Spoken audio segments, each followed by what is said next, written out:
Le professeur Maurice Kamto doit rencontrer ce 22 mars à Yaoundé le corps enseignant.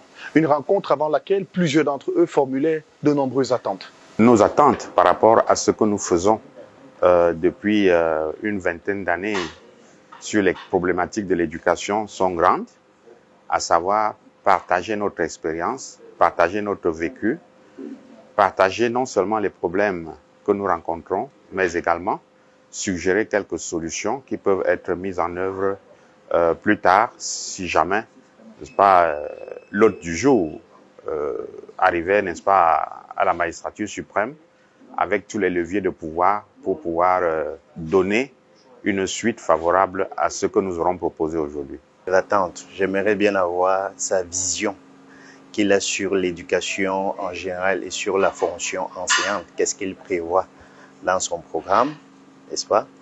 J'aimerais également, à titre personnel,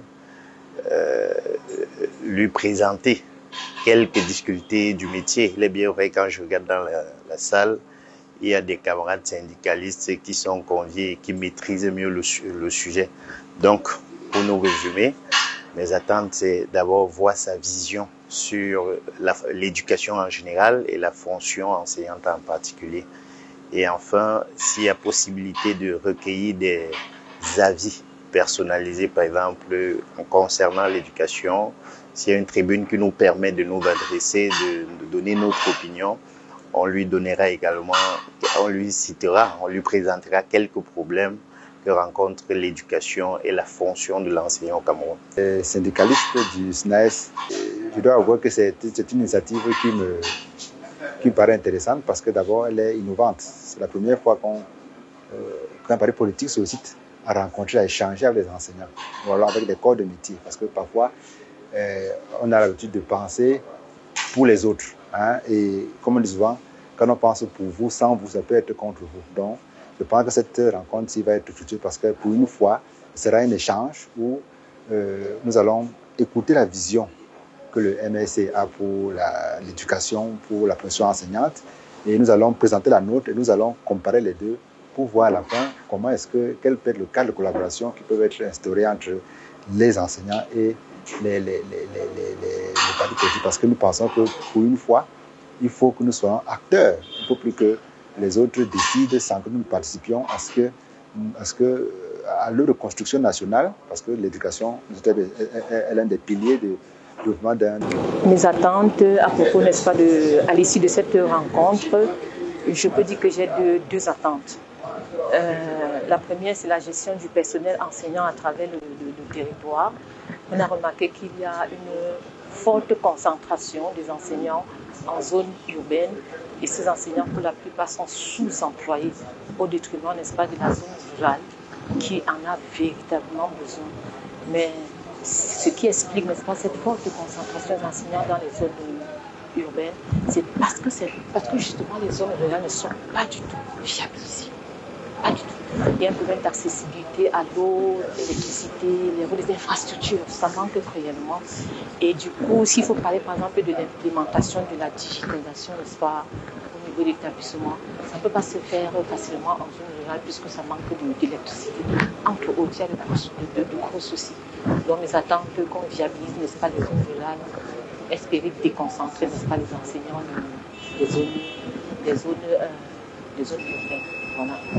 Et la deuxième attente, c'est, je veux dire, au niveau du profil des carrières. Je vous dis, il y a des enseignants qui sont à 25 ans de craie en main, et leurs supérieurs hiérarchiques sont leurs premiers élèves, C'est des situations de frustration qui impactent, n'est-ce pas, sur la performance de l'enseignant. C'est des injustices qu'il faut véritablement corriger. Enfin, il y en a plein, mais je vais m'attarder juste sur les deux là. Je suis délégué émérite, d'abord de l'éducation nationale, ensuite des enseignements secondaires, pendant de nombreuses années. Et en plus, j'ai créé un journal, l'Étoile éducative, qui donnait un journal de l'éducation en 1995 et qui rapportait les faits de l'éducation et qui faisait des propositions au gouvernement pour l'amélioration de notre système éducatif. J'ai donc accepté de venir ici pour donner les mêmes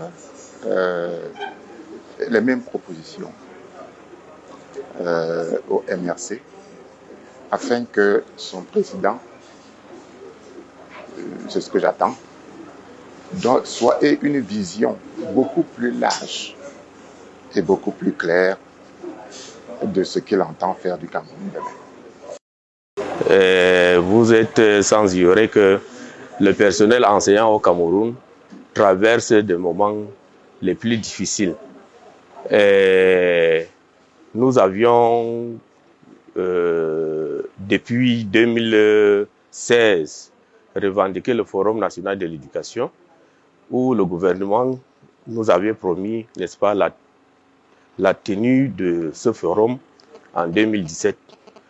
Nous sommes aujourd'hui en 2025, il y a de cela 9 ans que le forum n'a pas eu lieu. On ne dit pas que le gouvernement n'a rien fait. Le gouvernement est en train de beaucoup faire. Mais les enseignants cherchent toujours et courent toujours derrière la tenue de forum et courent derrière le statut particulier des enseignants qui va améliorer certainement les conditions de travail et de vie du personnel enseignant au Cameroun.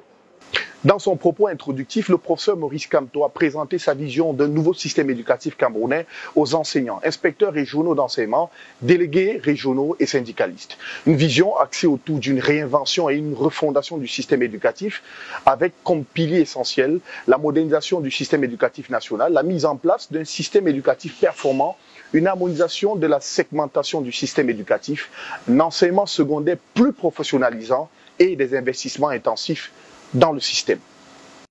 C'est un immense plaisir et, à vrai dire, un honneur d'accueillir ici, en ce début d'après-midi, des représentants du personnel enseignant des établissements secondaires du Cameroun. D'emblée, je voudrais dire que cette rencontre était prévue pour avoir lieu depuis la fin de 2023. Diverses circonstances et autres péripéties ne nous ont pas permis de l'organiser à temps. Ne serait-ce que parce qu'entre-temps, de notre côté, une des chevilles ouvrières de la préparation de l'événement était absente du Cameroun. Nous avons préféré qu'il soit physiquement présent à l'occasion de la tenue de cette rencontre. Je suis particulièrement heureux parce que c'est la première fois que nous organisons un tel exercice, une telle rencontre. Je suis heureuse également parce que cette rencontre, au-delà des discussions sur la réforme du système éducatif camerounais, je dirais la réinvention ou la refondation du système éducatif camerounais, est pour nous de témoigner à votre endroit l'estime, le haut estime que nous avons pour le corps enseignant. Cela ne devrait pas vous surprendre outre mesure, parce que je fais partie de ce corps. Il y a une différence peut-être de degré, parce que je suis, ou j'ai été de l'enseignement supérieur, mais dans tous les cas, il y a le mot enseignant. Le même exercice, la même exigence pédagogique, la même passion de transmettre, de construire, de participer à la formation des jeunes Camerounais de demain. Je sais aussi le sacrifice que vous n'avez cessé de consentir, que nous n'avons cessé de consentir.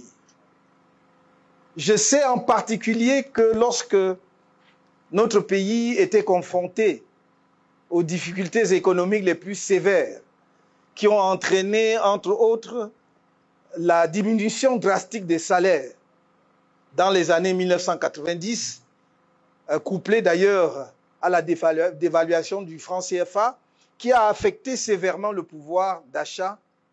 Vous en avez été les premières victimes.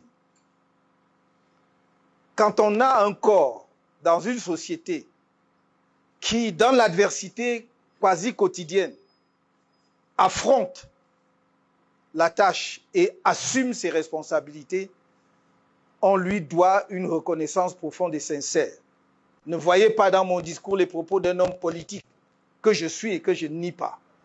Mais c'est vraiment les propos d'un Camerounais qui est reconnaissant à ces corps-là, comme je l'ai dit d'ailleurs à l'occasion de la rencontre avec les médecins. Vous êtes là, avec vos revendications que nous connaissons tous et que nous n'avons jamais cessé de soutenir. Je peux m'enorgueillir de dire que nous avons été, je ne dirais pas le seul peut-être, mais parmi les premiers et toujours parmi les premiers à prendre position lorsque les enseignants ont formulé leurs problèmes. Nous avons proposé par moments des solutions pratiques, des solutions que nous avons mis en œuvre si nous étions en capacité de gouverner le pays. Parce que c'était une solution pratique, sage, responsable, qui pouvait vous apporter la sérénité nécessaire. C'est-à-dire de dire, vous revendiquez 100 francs, il faut que tout de suite on vous paye 50 francs. Et que l'on échelonne le paiement, que l'on vous donne des titres pour vous permettre de récupérer les 50% restants, c'est-à-dire les 50 francs restants. Parce qu'ayant un titre, si quelqu'un est dans la détresse, il peut céder son titre contre de l'argent frais, quitte à ce que ce soit avec une petite cote. Nous l'avons proposé et cela aurait pu régler entièrement et totalement, une bonne fois pour toutes, les revendications que vous avez sur les questions de rémunération, de salaire et de primes. Je voudrais enfin dire ici que cette rencontre est un moment pour nous historique. Parce que je souhaitais du fond du cœur que nous ayons une telle rencontre. En regardant le document du COREC, je me suis rendu compte que nos politiques en matière d'éducation nationale reprennent à 90% au moins ce qui est dans le document du COREC. Donc nous sommes très à l'aise pour discuter, voir les points qui ne figurent pas déjà dans notre programme et voir dans quelle mesure nous pouvons les prendre en compte effectivement. La refondation du système éducatif camerounais est indispensable. Nous prétendons avoir été de ceux, en tout cas les premiers, à avoir mis sur la table la question, non pas seulement de la réforme, de la refondation de l'éducation. Je l'ai dit pratiquement, si vous prenez mes premiers discours, en tout cas mes premières sorties publiques, après 2012, vous trouverez. Mais je l'ai dit encore et en consignant par écrit dans mon programme de 2018. Et pourquoi? Parce que j'avais observé que le système éducatif colonial formait des clercs qui pouvaient assister l'administration coloniale, quelques agents de l'administration. Le système éducatif post-colonial ou mis en place immédiatement après l'indépendance visait à former des cadres de remplacement des administrateurs coloniaux. Ce système n'était pas mauvais, mais il a produit ses pleins effets. Et il a cessé de correspondre aux attentes de notre société depuis au moins la fin des années 1980. C'est au début des années 1990 qu'il aurait fallu déjà faire la réflexion que nous faisons ici ensemble et mettre en forme les nouveaux systèmes. Pourquoi? Parce qu'aujourd'hui, il faut un Cameroun avec des jeunes formés à répondre à nos problèmes immédiats de développement. Avec un accent particulier qu'il faudrait mettre sur les enseignements scientifiques, techniques et technologiques. Je n'ai jamais prétendu qu'on va supprimer complètement les enseignements littéraires ou de sociologie, mais il faut renverser totalement les proportions. À l'heure actuelle, cela représente à peu près 80% dans notre système d'enseignement. Ceux qui vont dans les filières, disons, des sciences humaines et de littérature. Nous devons, dans dans une dizaine d'années, avoir renversé pour avoir une proportion de 20 à 80, pour ne pas dire de 10 à 80, à 90. Sinon, nous ne pouvons pas nous développer, qu'on ne vous trompe pas.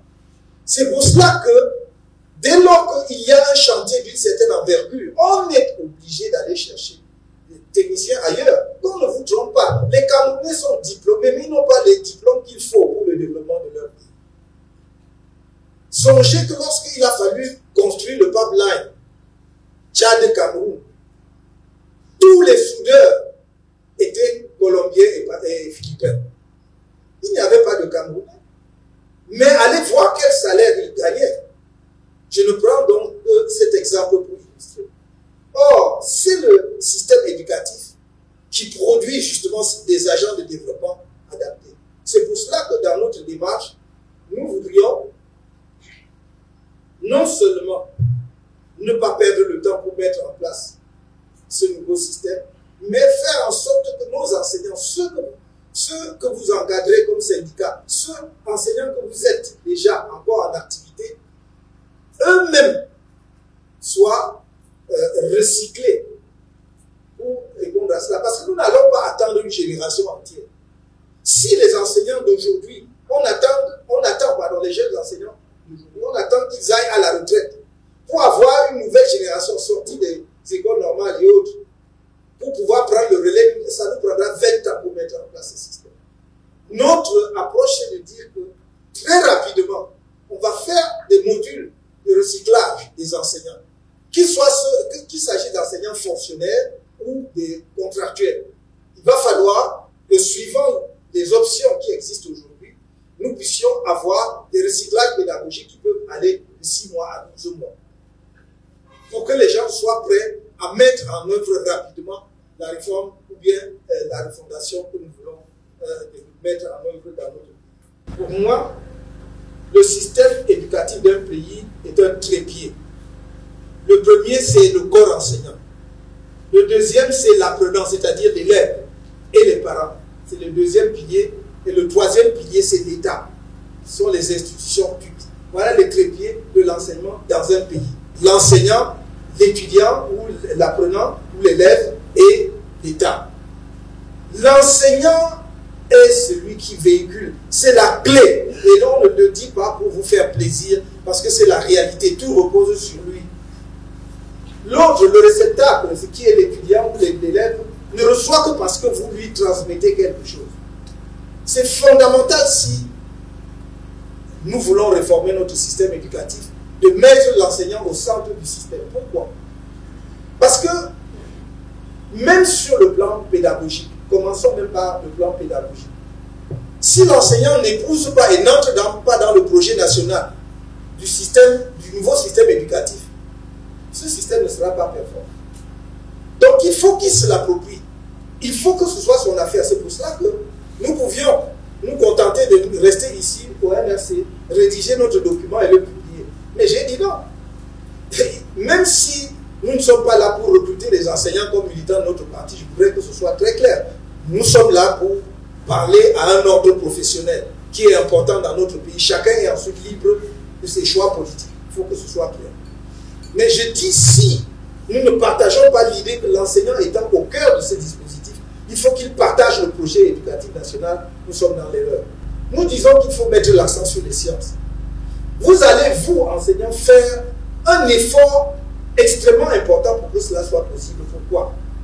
Si je prends l'enseignement des mathématiques, qui est justement un des piliers d'un système qui veut mettre l'accent sur la science, la technologie et tout, vous savez que la plupart de nos élèves fuient les mathématiques parce qu'ils croient que c'est incompréhensible.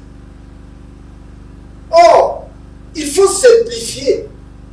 Il faut simplifier l'enseignement des mathématiques. Il faut le rendre accessible aux étudiants. L'enseignant ne doit pas venir montrer à l'élève qu'il sait beaucoup et que c'est compliqué et que c'est hors de portée de l'élève. Il est là pour lui dire non, c'est peut-être compliqué, mais moi je suis là pour simplifier, pour que tu comprennes. C'est ça, la démarche pédagogique est totalement différente. Je peux m'asseoir dans un amphithéâtre pour dire que quand j'ai fini mon cours, aucun étudiant n'a rien compris de ce que j'ai dit.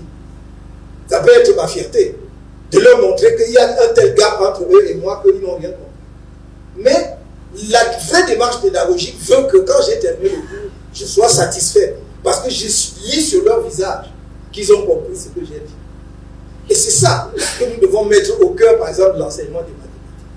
Moi, j'ai fait la série A. Et pour vous dire, j'avais un blocage sur les mathématiques. Je détestais même les mathématiques. Je crois qu'au BEPC, j'ai dû avoir 3. Et j'arrive dans le second cycle. Seconde, comme ça. Et première, je ne sais pas si ça existe aujourd'hui. Les redoublants ont l'art de vous décourager. J'arrive en première, il y a les redoublants. On parlait à l'époque, je ne sais plus, des intégrales, des acronymes, je ne sais plus, des choses comme ça. Et moi, je dis, je vais faire comment? Donc, à la fin, il dit non, il me faut comprendre qu'on ne peut pas passer d'un coup. Et à la fin, je leur demande, est-ce qu'il y a déjà quand même eu quelques cas où quelqu'un est arrivé ici, il a passé sans échouer, sans le blanc? Ils ont dit oui. J'ai dit bon, ok, donc il n'y a pas de problème, moi je vais passer. Donc, je dis maintenant, pour que je passe, il faut que je comprenne les mathématiques. Je vous assure. Je dis maintenant, je veux comprendre les mathématiques. C'était ma décision personnelle. Je n'ai pas eu de répétiteur. En fait, c'est parce que je n'étais même pas attentif au cours quand l'enseignant venait. Parce que j'avais déjà un blocage dans la tête. Je dis, c'est pas moi.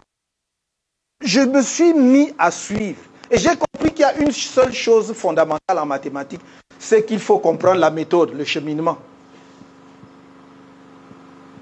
Et croyez-moi, à la fin de l'année de ma classe de première, j'ai eu le probatoire avec 17 en mathématiques. Et avant même les examens de probatoire, je faisais les répétitions à mes camarades de classe en mathématiques. Et ça, je vous le dis sans forfanterie. J'ai passé le bac avec 14,5 ou 15 en mathématiques. Je cite cette expérience personnelle parce que c'est depuis ce jour-là que j'ai compris qu'il ne faut pas décourager, il faut un peu démystifier. Nous devons donc être aujourd'hui des agents dont le rôle fondamental est de mettre cela à la portée de nos étudiants. Voilà pourquoi j'ai pris cet exemple pour montrer pourquoi l'enseignant est au centre du dispositif. Non, vous ne pouvez pas avoir un enseignant qui est au centre du dispositif et ne pas le traiter comme quelqu'un qui est au centre du dispositif. On touche là donc à vos problèmes salariaux, à vos problèmes de primes, statut social. Moi, quand j'ai grandi, quand nous étions petits, nous savons dans les villages, dans les petites localités de l'arrière-pays, il y avait 3 grands notables modernes au sens de l'État. Il y avait l'autorité administrative, il y avait le médecin ou l'infirmier chef du coin, il y avait l'enseignant, le directeur ou le proviseur. C'était les 3 notables, les 3 grandes personnalités du coin. Et avec le temps, l'enseignant a perdu son statut. Et il a commencé à perdre son statut social du jour où personne n'a plus été attentif à comment il se déplace, comment il apparaît en public, comment il est perçu par la population. Vous ne pouvez pas laisser vos enseignants, même ceux qui ont déjà une certaine ancienneté, prendre les bains sikines. Ce n'est pas normal. Je vous assure.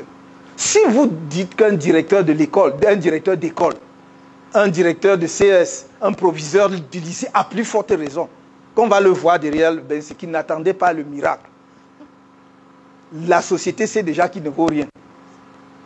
D'où parfois l'irrespect que vous pouvez percevoir chez l'étudiant, l'élève, et également le fait que les parents se disent, bon, si c'est pour finir comme ça, vraiment, ce n'est même pas la peine. Nous, quand on avait un membre de la famille à l'époque qui réussissait l'entrée du concours à l'école normale, on célébrait pendant des semaines. Parce que c'était une personnalité. Il sortait en catégorie A2, etc., etc., etc. Donc il faut revoir le statut social de l'enseignant. Il faut le remettre à sa place. Et c'est pour cela que dans notre projet, non seulement il va falloir revoir les salaires à la hausse, il faut réviser les salaires des enseignants à la hausse. Je le dis et je répète, il faut réviser, revoir le salaire des enseignants à la hausse. Deuxièmement, pour le statut social de l'enseignant, nous avons décidé, que si nous sommes en capacité, ou dès que nous serons en capacité de diriger ce pays, on construira des maisons d'astreinte pour les enseignants. Ce n'est pas normal que vous affectiez ou vous nommiez un directeur de CES, un proviseur, voire un enseignant dans une localité, surtout dans l'arrière-pays. Il arrive, il n'a même pas de maison décente à louer, même s'il avait de l'argent, il n'y a même pas. Il va donc avoir deux réflexes. Soit il se fond dans la nature et donc épouse la condition du paysage et ne se distingue plus, son statut social est ruiné, soit il va tout faire pour aller se loger dans la ville voisine ou la localité qui est voisine. Et du coup, comme conséquence, il y aura l'absentéisme, la difficulté pour se déplacer, pour aller dans son établissement, etc. Il faut remettre en place, construire des maisons d'astreinte. Cela veut dire que quand vous arrivez, la maison est là. Bien entendu, nous avons des expériences malheureuses par le passé où les bénéficiaires des maisons d'astreinte, avant de partir, détruisaient tout, arrachaient tout. Mais ça, ce n'est pas un problème, c'est facile à régler. Ce qu'on fait, c'est qu'à l'entrée, on coche tout ce qu'il y a. Et à la sortie, on coche tout ce qu'il y a ou tout ce qu'il n'y a pas. Et s'il y a des choses qui manquent, c'est vous qui allez... Non, c'est vous qui allez remplacer. Mais il faut que vous arriviez rassuré psychologiquement du fait que j'ai un logement décent qui m'attend. Je ne vais pas en détail dans les différentes primes. Je vais simplement, pour compléter ce volet sur l'enseignant et le statut de l'enseignant, dire que nous avons aussi des attentes élevées vis-à-vis des enseignants. Nous avons des attentes élevées. Nous pensons que l'enseignant doit être le premier à nous aider à combattre certaines pratiques inacceptables dans notre société. La corruption, les manipulations, le népotisme, le tribalisme et tout le reste.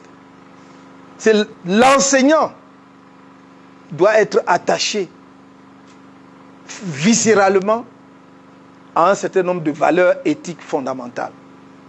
N'oubliez pas que pendant longtemps aussi, les parents s'en remettaient aux enseignants pour beaucoup de choses. Excusez-moi, nous sommes des adultes, mais certaines pratiques dans les établissements scolaires d'enseignement que l'on voit, qui se répandent sur les réseaux sociaux, sont indignes de notre pays et ne reluisent pas le corps des enseignants quand on apprend que certains enseignants sont mêlés à cela. Heureusement, ce n'est pas vous tous. On ne va pas partir d'un cas pour généraliser. Mais ces cas-là existent. Ça ne doit pas exister. Ça ne doit pas exister. Si nous sommes dans un établissement, dans un village, une petite localité, une petite ville, tout le monde connaît l'enseignant. Après, on dit que tel élève, 2, 3, 4 sont tombés enceintes. L'enseignant connaissait quelque chose de ça. Ça n'est pas bien. Sans compter, justement, ce laxisme qui va jusqu'à laisser l'introduction des stupéfiants, tout ça dans les établissements scolaires. Nous savons tout ça, nous suivons. C'est extrêmement dangereux. Vous ne pouvez pas, vous êtes aussi des parents d'enfants. Vous ne pouvez pas croire que vous allez créer le chaos dans votre établissement scolaire et créer des îlots où vos enfants seront protégés. Ça n'existe pas. Si vous le faites, ça va détruire tout le monde, y compris vos propres enfants. Donc ce sont des responsabilités particulières. Vous allez avoir demain la responsabilité fondamentale et essentielle d'enseigner les humanités africaines à nos enfants. Nous tous aujourd'hui, on connaît Aristote, on connaît Hérodote, on connaît machin. Mais vous connaissez combien de vrais penseurs africains qui nous ramènent à notre propre histoire? Vous allez avoir cette responsabilité. Parce que notre conception du système d'enseignement est que c'est le moule. C'est le moule du citoyen de demain. Mais c'est aussi le moule du savant de demain. Ce n'est pas seulement le savant qui nous intéresse, c'est également le citoyen. Parce que vous pouvez être savant, si vous n'êtes pas patriote, si vous ne connaissez pas votre pays, si vous n'aimez pas votre pays, le résultat est catastrophique parce que votre science, vous pouvez la vendre n'importe où. Donc, il est important de mettre l'enseignant au cœur de cette affaire-là. J'ai entendu quelquefois et lu quelquefois des situations où on nous a dit que des parents s'offusquaient de ce que les enseignants exigeaient, que tel ou tel, que les élèves chantent l'hymne national avant d'entrer dans les salles de classe et tout. Ça va être obligatoire avec nous. Et si un parent ne veut pas qu'il aille scolariser son enfant dans le pays où il veut, mais s'il est Camerounais, il doit chanter l'hymne national. Il doit chanter l'hymne national. Et il doit même apprendre à le chanter dans les deux langues, français et anglais. C'est notre histoire. C'est celle que nous sommes en train de forger. C'est nous, ensemble, qui la construisons. Voilà très rapidement pour ce qui est de l'enseignant. J'ai dit donc, décence vestimentaire, port de blouse obligatoire. J'ai entendu des gens dire qu'il faut une indemnité de blouse. Tu mets ta tenue de travail, tu vas avoir l'indemnité là-dessus pour comment? Port de blouse obligatoire. Pourquoi?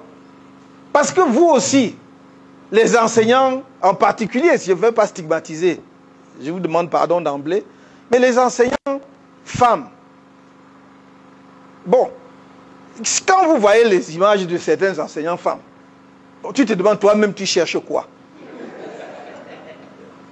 Bon, après vous dites que les enfants, les petits garçons là vous dérangent, vous-même vous avez fait comment?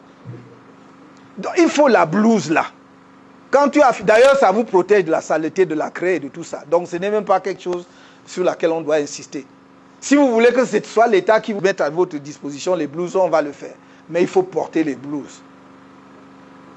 Pendant les 1 heure ou 2 heures du cours, vous avez ça. Quand c'est fini, vous enlevez. C'est comme ça qu'il faut faire.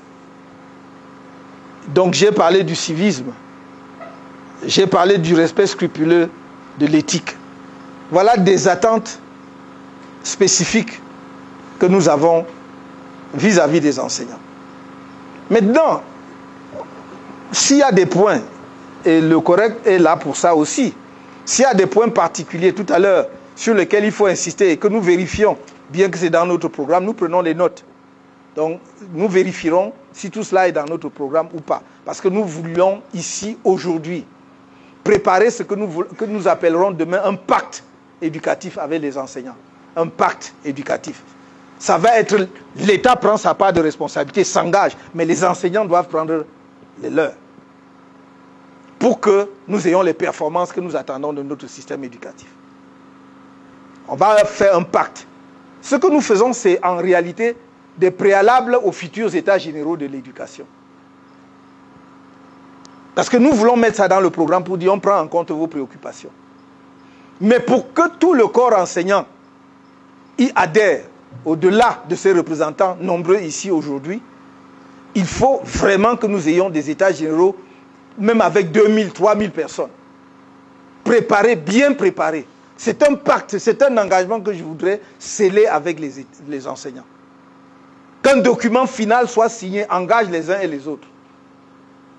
Que nous ayons un calendrier de mise en œuvre de ce que nous allons arrêter. Que si nous avons dit que nous voulons, par exemple, un recyclage des enseignants en fonction des filières sur lesquelles nous voulons mettre l'accent, que nous disions il faut que cela soit fait dans les 6 mois, dans les 12 mois. Parce qu'au besoin, nous allons aller chercher, justement, sur le plan pédagogique, des gens qui peuvent nous permettre de concevoir des modules de mise à jour des enseignants là-dessus. C'est un projet, il s'agit d'un projet national. Dans les années, à la fin des années 90, le Cameroun était dans ce qu'on appelle les pays à revenus intermédiaires de tranche supérieure, dans laquelle se trouvait aussi la Corée du Sud. Quand j'ai dit ça un jour, les gens ont cru que je mentais. Et quand ils ont voulu discuter, je leur ai envoyé le lien pour qu'ils aillent voir sur les documents de la Banque mondiale. Le Cameroun était pays à revenus intermédiaires de la tranche supérieure. C'est-à-dire qu'aujourd'hui, nous devions être un pays développé, industrialisé. Donc, ça, c'est le système éducatif. Maintenant, le deuxième pilier, ce sont les élèves, le réceptacle. Franchement, ne nous laissons pas abuser, nous, responsables du système éducatif. Vous, en tant qu'enseignants, nous, en tant qu'acteurs politiques. Aucun pays ne se développe avec le libertinage. La discipline doit être une valeur absolue partagée. Et je dis, je vous le répète, pour nous, si nous sommes demain en capacité de diriger, il y a des choses sur lesquelles on ne transige pas. Si des parents ne veulent pas qu'on impose la discipline à leurs enfants, ils devront se débrouiller ailleurs. Et la discipline veut que les élèves arrivent à l'heure. Moi, j'ai été élève dans des lycées où lorsque vous arrivez avec 5 minutes de retard, les barrières étaient fermées. Ce n'est pas seulement la porte de la salle de classe, c'est les barrières. Vous ne pouviez même pas entrer. Au lycée, j'ai fait le lycée classique de Bafoussam, le lycée Jos de Douala. Les deux, voilà mes 2 établissements scolaires. Après 1 an au collège Saint-Thomas de Bafoussam. Donc c'était comme ça. À Jos, vous arrivez, vous voyez la barrière de Jos qui donne sur le boulevard, l'avenue dite de Général de Gaulle. Vous verrez, c'est fermé. Vraiment, vous devez seulement rentrer chez vous. Il n'y a même pas de débat. D'ailleurs, vous débattez avec qui? Il faut que nous arrivions à cela. Discipline, ponctualité des élèves. Respect des élèves vis-à-vis des enseignants. Quand un élève manque du respect vis-à-vis d'un enseignant, il y a le conseil de discipline. On ne doit pas commencer à demander à être gentil, machin. Non, c'est là que nous formons le citoyen camerounais de demain. Ce n'est pas lorsqu'il est déjà en responsabilité, non. C'est là. Conseil de discipline, convocation des parents. Convocation des parents. Ça, c'est ce qu'on attend des enseignants, de l'élève. S'il y a des devoirs que l'on demande aux élèves, qui doit rendre, il doit rendre. Je dis, il faut que nous arrêtions avec le laxisme, avec la compréhension, avec les demi-mesures, avec les... Bon, son père est venu me voir, sa mère est venue pleurer. Non. Nous n'arriverons à rien, je vous assure. Vous savez, vous voyez ce qu'on appelle les pays émergents aux BRICS aujourd'hui.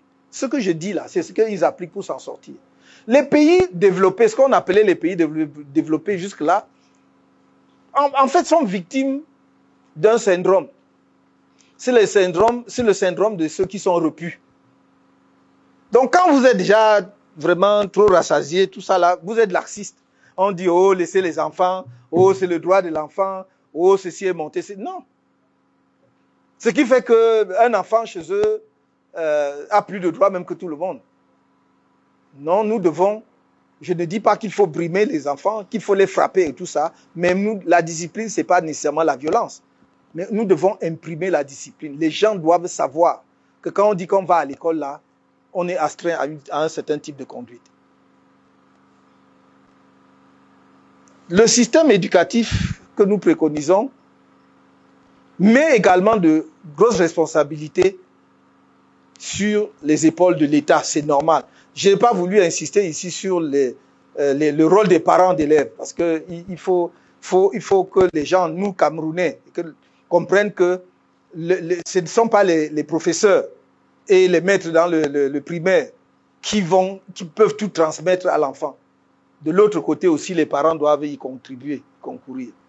Donc le rôle de l'État, c'est quoi? C'est réhabiliter le cadre éducatif. Donc construire les établissements scolaires là où il y a des besoins, réhabiliter les établissements scolaires existants, moderniser le système éducatif camerounais à travers l'adaptation aux nouvelles technologies que nous devons introduire plus tôt. Quand nous avons, comment dirais-je, interpellé ou critiqué certaines mesures, on a pensé que c'était politicien. Non. Quand on a dit qu'on pouvait acheter 500 000 ordinateurs au Cameroun, ce n'est pas pour revenir dessus. Nous avons dit et nous avons fait une déclaration en disant que non, l'argent que vous mettez dedans, vous pouvez faire 2 ou 3 usines de montage de ça ici. Et au lieu de faire une opération qui devait se limiter à une génération d'étudiants, parce qu'on disait on va distribuer les 500 000 aux étudiants de cette année-là, et les étudiants de l'année d'après, on fait comment? Or, si on avait des usines de montage au Cameroun, non seulement vous avez un marché permanent, mais également vous pouviez alimenter tout votre système éducatif demain, y compris avec des ordinateurs de faible capacité qu'on met à la disposition des jeunes du primaire. La différence entre les Chinois, le jeune Chinois commence à coder à l'âge de 5 ans, à coder, à faire le codage informatique. Le codage, 5 ans. C'est pour ça qu'ils inventent, ils créent et tout. Leurs jeux, ce n'est pas seulement des jeux ludiques, ce sont des jeux où ils se forment. Donc ces structures-là doivent nous permettre effectivement de nous mettre au diapason. C'est à l'État d'investir dedans. dans ce domaine-là. Maurice Kamto propose dans ce nouveau système l'introduction de 13 années d'études primaires et secondaires avec 2 nouveaux cycles secondaires. Le premier d'une durée de 3 ans et le second de 5 ans, ponctué par 2 diplômes. Le diplôme d'accès à la spécialisation de l'enseignement secondaire pour le premier cycle du secondaire et le diplôme de fin d'études pour le second cycle du secondaire. Le tout pour un système éducatif camerounais plus professionnalisant, harmonisé et unifié sur l'ensemble du territoire national. Maintenant, s'agissant des programmes, il faut réarticuler, à notre avis, le système, le cursus, si vous voulez, d'enseignement au Cameroun. Nous voyons globalement un cursus sur 13 années. Nous voulons une réarticulation qui ramène le primaire à 5. Voilà. Et il y aura un premier cycle du secondaire avec 3 années et un deuxième cycle du secondaire avec 5 années. J'explique. Nous voulons alléger, simplifier et, j'allais dire, supprimer un certain nombre de diplômes. C'est-à-dire le CEP, le BEPC, le probatoire, le baccalauréat. Je crois que c'est 4 maintenant. Nous voulons ramener à 2 diplômes. Le premier cycle qui va du primaire à la fin du premier cycle du secondaire, c'est un total de 8 ans. Obligatoire d'ailleurs, comme tout le cycle, mais c'est obligatoire.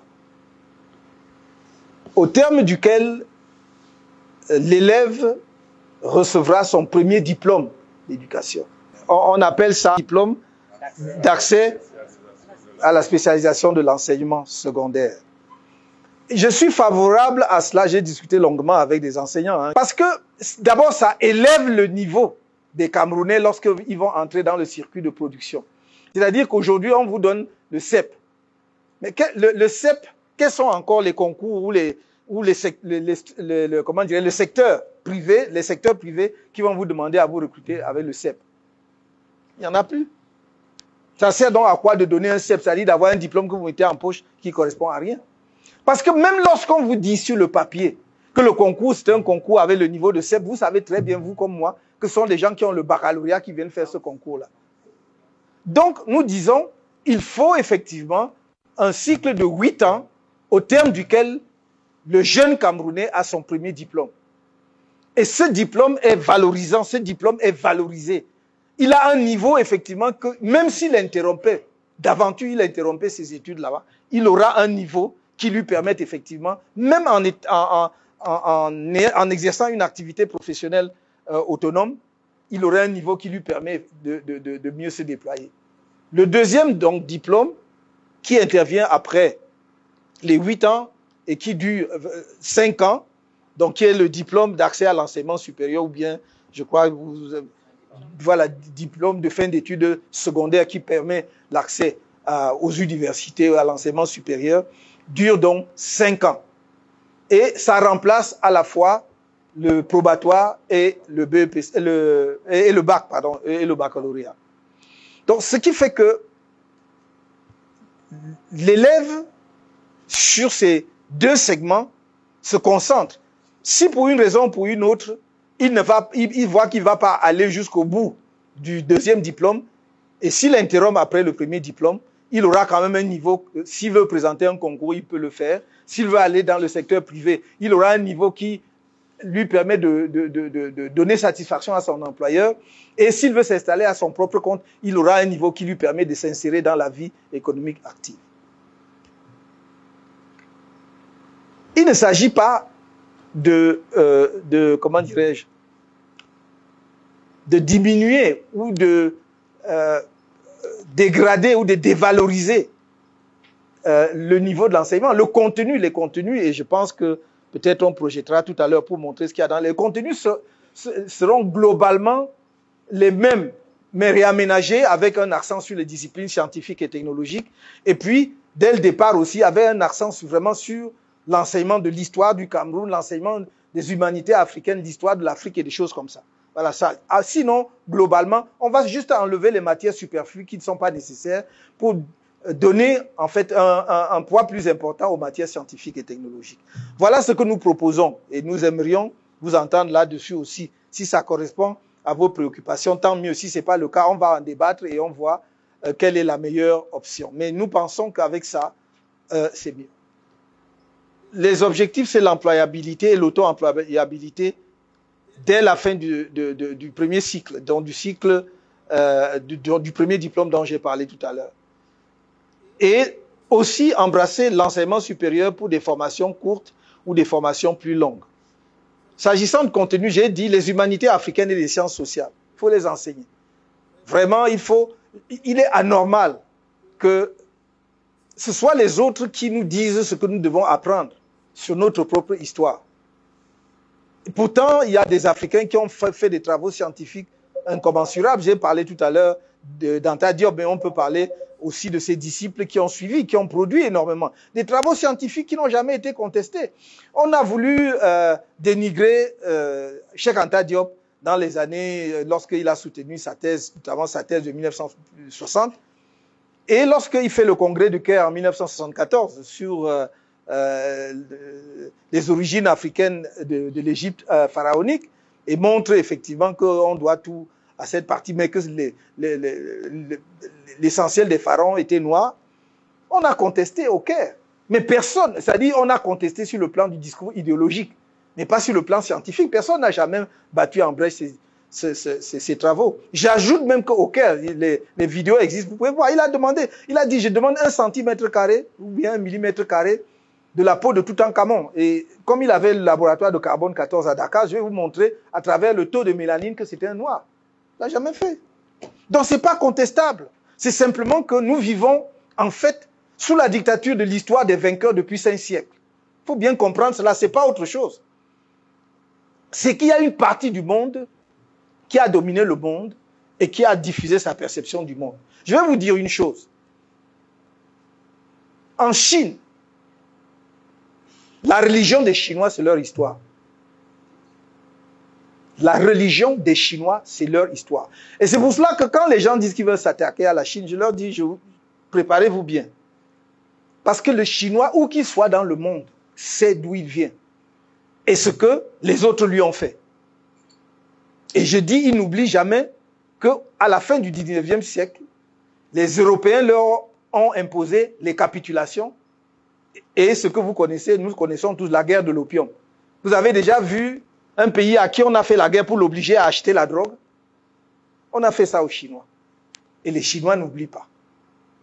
Donc il faut que nous cessions de croire que notre histoire doit être validée par les autres. Je suis souvent étonné. Nous, je dis que, voilà, telle chose chez moi, on a fait ceci, j'avais mal, on a tué mes parents et tout.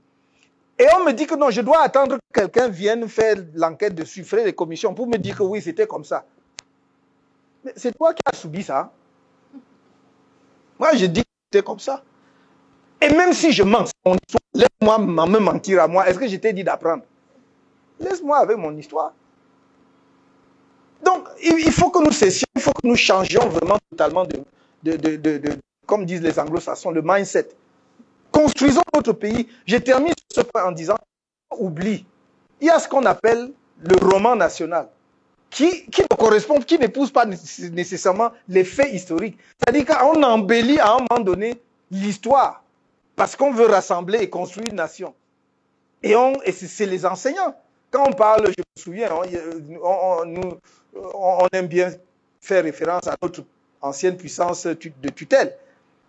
Et la Troisième République, on l'appelait en France la République des professeurs. La Troisième République en France, c'était la République des professeurs. Parce que c'était les grands, c'est eux qui concevaient tout. Les cabinets ministériels, c'était eux, c'est eux qui pensaient l'histoire de France. C'est eux, c'est vous les enseignants. Ce n'étaient pas les professeurs d'université, je souligne. C'était les professeurs des lycées et collèges. Et c'est eux qui ont élaboré l'histoire de leur pays. C'est eux qui ont enseigné ça à leurs enfants. Et c'est ça qui a fait leur force dans l'histoire. Donc, il ne faut pas qu'on regarde simplement comme des gens qui mendient ou quoi parce qu'ils veulent l'emploi. Non, pourquoi on réduit l'enseignant et qu'il va trouver un emploi? Non, ce n'est pas l'emploi. C'est le rôle que vous jouez dans la construction du Cameroun de demain. Si on perçoit l'enseignant de cette façon-là, on n'a même pas beaucoup d'efforts à faire pour dire qu'il faut revaloriser à la fois votre statut et votre rémunération. L'objectif, c'est quoi? C'est que désormais, après le premier diplôme dont nous avons parlé tout à l'heure, pour avoir le diplôme de fin d'études secondaires qui t'ouvre l'université, il faut que l'enfant ait déjà une orientation. Il faut qu'il identifie déjà vers où va son inclination.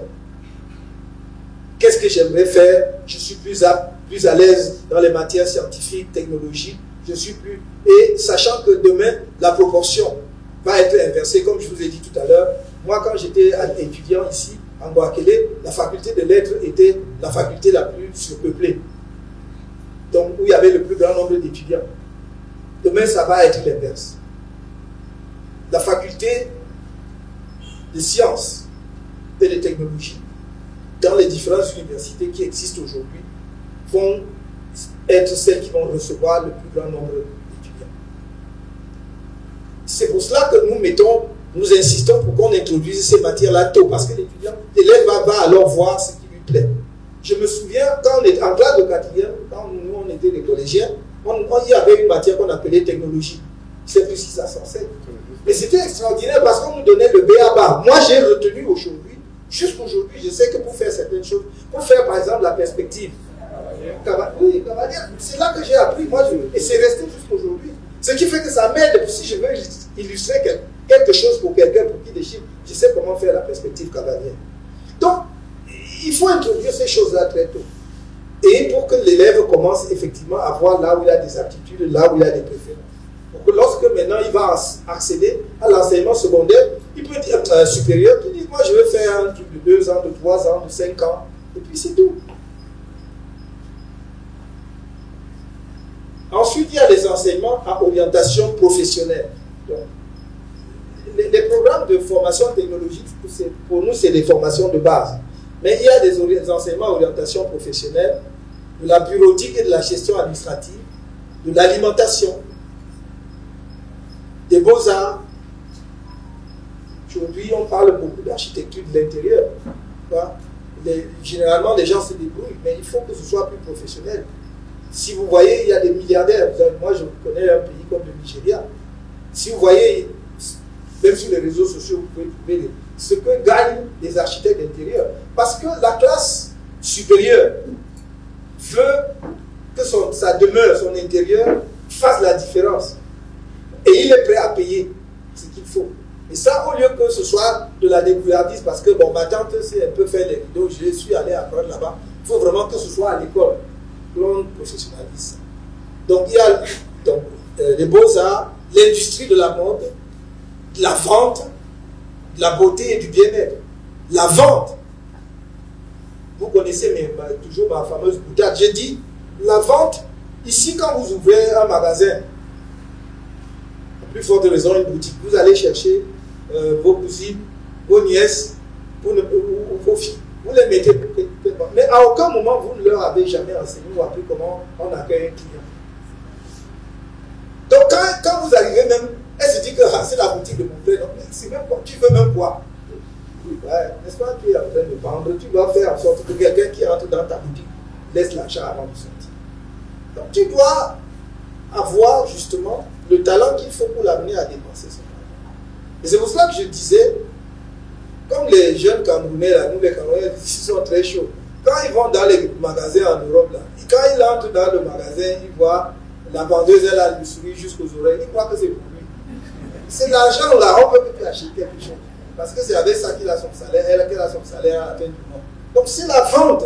On doit former des gens à la beauté, aux soins de bien-être, la manutention et la logistique, l'hôtellerie, le tourisme, les bénéficeries. Parce que vous aurez ensuite des instituts qui forment au diplôme peut-être de l'hôtellerie, du tourisme.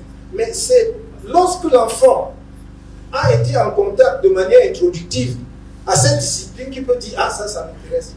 Je vais donc aller approfondir dans un institut qui forme en hôtellerie. » Les bénisteries et l'artisanat, la construction et le bâtiment, l'agriculture, l'horticulture et le paysage. Donc voilà. En ce qui concerne la méthode, l'évaluation pointue des besoins en formation et les métiers à couvrir pour un fonctionnement optimal de l'économie, à la fois à l'échelle nationale et à l'échelle des entités fédérées. Parce que je n'ai pas fait de mystère de ce que nous, on est favorable au fédéralisme, dont nous réfléchissons dans cette optique. J'ai parlé tout à l'heure des investissements qui incombent à l'État. Donc il faut des investissements vraiment intensifs et qu'il va falloir procéder, notamment dans les domaines scientifiques et technologiques. Ça coûte de l'argent. Mais nous savons aussi qu'on peut effectivement arriver à diminuer les coûts. Je vous donne un exemple. Si nous avons beaucoup de gens ici au Cameroun, même à Douala, des entreprises qui sont dans le plastique. Vous connaissez tous comme moi ce qu'on appelle les Lego. Les Lego, c'est les petits jeux pour les enfants. Les mamans connaissent très bien ça. Dans nos écoles maternelles, c'est ça qu'il faut mettre à la disposition des enfants très tôt. Pourquoi? Parce que quand l'enfant a les Lego, les études pédagogiques montrent que son esprit travaille à la conception des choses, à la fabrication des choses. Parce que chez nous, dans la formation traditionnelle, ce sont des périodes où l'enfant, il est dans la pure abstraction. Parce qu'on lui enseigne des mots, des concepts. Mais si vous dites, voilà des Legos, par exemple, pour faire une maison, il va faire sa maison, peut-être n'est pas bien tenue. La maîtresse ou le maître ou l'instituteur va lui montrer que c'est comme ça. C'est quelque chose qu'il a gagné. Ce sont des âges où on commence à fixer les choses très tôt. Mais ces Legos, au lieu de les importer, nous pouvons les faire fabriquer par nos entreprises qui, à Douala, font du plastique parce que c'est une question de mots. Si vous leur dites de fabriquer, ça est de livrer à l'ensemble des établissements scolaires camerounais. Vous créez des emplois, vous créez de l'économie, mais en même temps, vous réglez un problème sur le plan pédagogique qui est fondamental. Donc, pareil, ces investissements, nous pouvons diminuer les coûts quand nous parlons des bénisseries, quand nous parlons des tas de choses, parce qu'il y a beaucoup de choses que nous pouvons faire avec le bois que nous avons en abondance dans notre pays et mettre à la disposition des Camerounais. Songez par exemple, nous quand on était jeunes, les règles, on appelait les règles des 6 mètres ou des camèches, je ne sais plus quoi. Il y avait des règles avec des traits dessus. Oui, voilà, merci, les règles graduées. Voilà. Pourquoi est-ce qu'on importe les règles graduées au Cameroun? Expliquez-moi. Donc, mon idée, c'est que tous ces leviers soient utilisés à la fois pour dynamiser l'économie, mais également pour rendre l'enseignement orienté vers ce que nous voulons. Donc, il faut la digitalisation, j'en ai déjà parlé tout à l'heure, formation continue des enseignants. Une de nos idées importantes, c'est que nous devons avoir des périodes de recyclage de l'enseignant. C'est-à-dire qu'après un certain nombre d'années, pour que l'enseignant ne se sclérose pas, et qu'il en soit au niveau de connaissances qu'il avait lorsqu'il avait fait l'école normale et que depuis sa sortie, il faut qu'au bout d'un certain nombre d'années, nous n'avons pas déterminé encore de façon ferme. L'enseignant refasse 6 mois ou 1 an, ou des mises à jour, 3 mois, peu importe. Mais c'est important qu'il se mette à jour, qu'il soit à jour pour mieux assurer une formation dont il aura la charge. Il faut donc mettre un accent sur la créativité dans les programmes, sur la proactivité des élèves, la gratuité de l'école publique. Nous y tenons, de la maternelle au secondaire sera effective. Je dis bien la gratuité. Gratuité de l'enseignement, de l'école primaire, du premier jour jusqu'au fin du secondaire. C'est pour cela que nous avons dit qu'il faut 2 diplômes, parce que l'État va mettre tout ce qu'il faut pour que chaque Camerounais ait au moins le premier diplôme. Donc, sur les 8 ans, qu'il ait au moins ces niveaux-là. Ensuite, on va pousser en fonction des orientations, mais ce sera gratuit. Je crois que notre pays a les moyens de payer cela. Surtout que le résultat est extraordinaire parce que les conséquences ou l'impact sur l'économie, vous verrez ça après 5 ou 10 ans, ça va être extraordinaire. Les frais des associations des parents d'élèves et des enseignants seront supprimés. Donc voilà ce que nous préconisons. Bon, et parmi les matières enseignées, il y a l'enseignement de l'économie, il y a l'apprentissage, comme je vous l'ai dit, du codage informatique. Très tôt, on va être bon usage d'Internet et des réseaux sociaux. En réalité, notre pays utilise très mal les réseaux sociaux. Vous, les enseignants, vous devriez avoir accès aux réseaux sociaux. Mais sur des... On va avoir, en quelque sorte, je n'irai pas jusqu'à dire l'Internet camerounais, mais l'État doit contrôler en réalité les réseaux sociaux dans le système éducatif pour voir ce qu'on met à la disposition de nos enfants. Et pour cela, il faut que les enseignants, eux également, aient un accès facile à Internet. Moi, je crois qu'il est normal que sur le plan pédagogique, même si ce n'est pas à votre domicile, mais qu'à l'établissement scolaire, que vous ayez un certain nombre de quotas horaires d'accès gratuit aux réseaux sociaux, même pour vos recherches pédagogiques, même pour etc. etc. Donc, ça, c'est un point également sur lequel je voudrais vraiment insister. L'initiation à l'intelligence artificielle. Je voudrais juste terminer sur ce point en vous disant que moi, j'ai vu de mes yeux projet pédagogique d'un lycée technique en France, je cite ce cas. L'enseignant, au début de l'année, a dit, l'enseignant de technologie, sciences et technologie, a dit à ses élèves, on va faire cette année un avion. Un petit avion. Et à la fin de l'année, ils ont fait voler l'avion. Pendant ce temps, on insulte les Africains, on dit que vous ne savez même pas faire la bicyclette. Je vois tout ça sur les réseaux.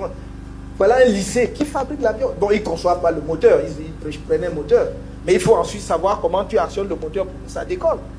Que ça aille et que ça revienne. Je ne dis pas le genre d'avion joué. C'était vraiment un avion en biplace. Donc, ça veut dire que c'est possible. Aujourd'hui, d'ailleurs, 90% des choses que nous recherchons, c'est sur Internet. Donc, en conclusion, à propos de la réforme du système éducatif, nous insistons sur l'égalité des chances pour éliminer les inégalités sociales. L'intégration des technologies innovantes pour rentabiliser la formation des enfants. Un focus sur l'innovation et la créativité. La formation pédagogique de qualité pour les enseignants pour leur permettre d'être plus performants et de répondre aux besoins efficients d'encadrement des élèves. Et enfin, le culte de l'excellence du travail bien fait et le mérite. Je n'ai pas voulu ici déjà annoncer ce que nous avons à l'esprit en termes de différents prix, des distinctions que nous voudrions instituer demain, au niveau national comme au niveau local. C'est-à-dire qu'il faut, par exemple, que par arrondissement ou par unité administrative, il y ait un prix. Parce qu'un enfant qui dit « j'ai gagné le prix de mathématiques de mon arrondissement » ou un autre qui dit « j'ai gagné le prix technologique de mon département ou de ma région », il est dans une dynamique. Et quand il se sera possible, il gagnera le prix au niveau national. Ça encourage et tout. Nous avons une palette à cet égard. Je n'ai pas voulu qu'à ce stade, on en parle déjà. Je vous remercie énormément de votre patience. Je sais que j'ai été un peu long, mais c'est un sujet qui est extrêmement interpellant et qui est complexe aussi. J'ai fait du mieux que je peux pour ne pas aller trop dans les détails. Je vous remercie. Des innovations saluées par l'ensemble des enseignants qui repartent satisfaits par cette vision. The impressions I'm leaving here today with are very positive because the President Maurice Kamto almost touched all the points, all the aspects of education as Cameroonians, be it worldwide. For instance, concerning the questions I personally addressed to him on assessment and accountability and global trends, he gave me satisfactory answers to the questions, though question number 1 was a big trap for him, but since he's very intelligent and smart, he didn't fall in the trap by giving me exactly what I want, that those involved with the curriculum are supposed to see into that, to be able to communicate with the teachers who are in the field rather than him speaking for all. So that's all he said, and perfectly I'm going with the take-home message that Cameroonians should be assured of their future tomorrow in a peaceful manner of change. Sorti de ces échanges, je suis plutôt content parce que c'est un événement inédit. Les syndicats et ceux qui décident de la politique éducative dans notre pays, ensemble, pour essayer de voir en commun ce qu'on peut faire pour l'éducation au Cameroun. Je peux vous dire d'autres, j'étais bluffé. J'ai beaucoup apprécié, n'est-ce pas, ce système unique à 2 cycles, un cycle de 8 ans, obligatoire et un cycle de 5 ans, sanctionné, n'est-ce pas, par un diplôme de fin d'études du secondaire. Et beaucoup plus axé sur le professionnalisme, l'employabilité, l'auto-employabilité. Et puis aussi dans cet exposé, l'enseignant qui retrouve vraiment ses de noblesse, la place respectable qu'il n'aurait jamais dû abandonner. Je rêve franchement, je rêve vraiment que ce projet, que le MRC, que le professeur Kamto a pour le Cameroun par rapport au système éducatif soit implémenté. Ça fait partie vraiment de, comme il a parlé, le mouvement pour la renaissance du Cameroun. C'est un projet vraiment novateur, unique. Nous appelons, n'est-ce pas, ce projet de tout nouveau. Vraiment, je vous dis merci de nous avoir conviés, n'est-ce pas, à cette rencontre. Merci beaucoup. Améliorer les conditions de vie des enseignants pour la revalorisation de leur salaire et la construction pour eux des maisons d'astreinte, Maurice Kamto aura touché durant ce moment d'échange tous les points qui visent à l'amélioration du système éducatif camerounais et l'ensemble de ses acteurs. Des échanges qui se sont achevés sur une note de satisfaction générale, un moment d'échange et de partage que vous retrouverez en intégralité dans les prochains jours sur Africa Renaissance TV.